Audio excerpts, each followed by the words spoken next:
Thank you very much, Chairman. It is good morning. Good morning. It is time to get to work. And as I said in a couple of meetings yesterday, I'm so grateful for the leadership of each and every one of you in this room, and grateful for our chairman and our vice chairman as we go down this path to fight for the future of our state and for our country. I talk a lot about my 5-year-old Jackson, and about 3 months before the presidential election, we were at a dinner with 4 other adult couples. One couple, Chairman, by the way, happened to be Democrats, and it's okay to have dinner with Democrats. That's okay. But Jackson was ignoring the whole conversation. He had crayons and some paper off to the side. But the woman from the Democratic couple mentioned Barack Obama. And this got Jackson's attention immediately.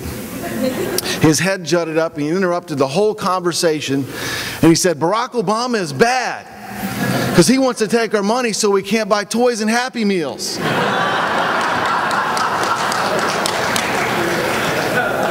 Well, if a 3-and-a-half-year-old can speak up, then every one of us needs to. This is the time. We cannot sit by silently. So if you've got neighbors, people at church, people at work, anyone you know, if you don't know today how they're going to vote on Election Day, find out. And if they're unsure, let them know why you're Republican.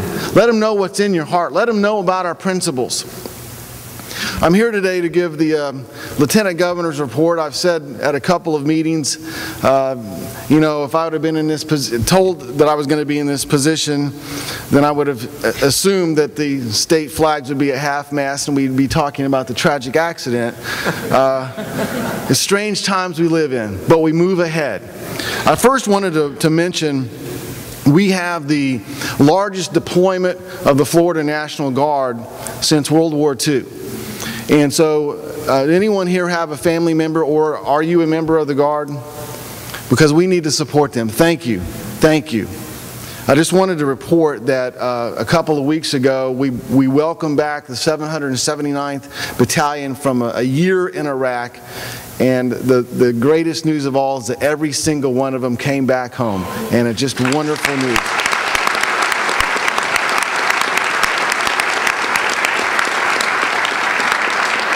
I wanted to mention a couple of victories this session for our state, for our taxpayers, thanks to the leadership of Senator Atwater and Speaker Creedle and the members of the legislature.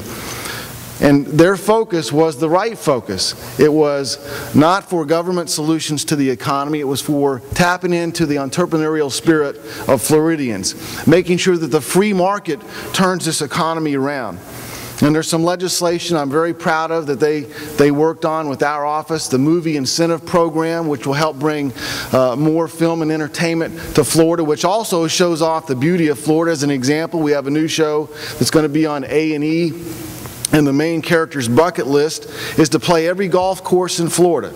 So this show will show off the great courses that we have, and golf, by the way, is almost as big as agriculture now in our state's economy. It's a huge driver in the economy, so we should embrace it. It's a wonderful thing. Yesterday we just had a meeting of the Sports Foundation. We're bringing the BCS National Championship back to Florida, Speaker. Hopefully the right team will be playing in that game. We're also bringing the NBA All-Star Game to Florida, the first time in 20 years. I'm very excited to be bringing that to Florida. I wanted to really focus, though, on the jobs bill, and I know the Senate President will talk about it too, because the legislation that focused on bringing high-tech, high-wage jobs to Florida really lays the groundwork for the future of Florida. You know, if you look at what's happening in the economy, it's literally transforming as we sit here in Florida. And it's transforming in certain areas: aerospace, biotech and life sciences, alternative energy, renewable energy, digital technology, simulation technology. And in all of these areas, you're talking about bringing high-tech, high-wage jobs to Florida and raising the standard of living. And I want to focus particularly on space, because you think about this amazing 50-year history that we have from right here in Florida in space. And we've worked very hard to diversify our economy and particularly diversify our portfolio in space, trying to lead in developing commercial space. We brought SpaceX here to Florida. They have space at the Kennedy Space Center. And they're the company that's commercially, privately going to launch the payloads to the International Space Station. We've worked to bring more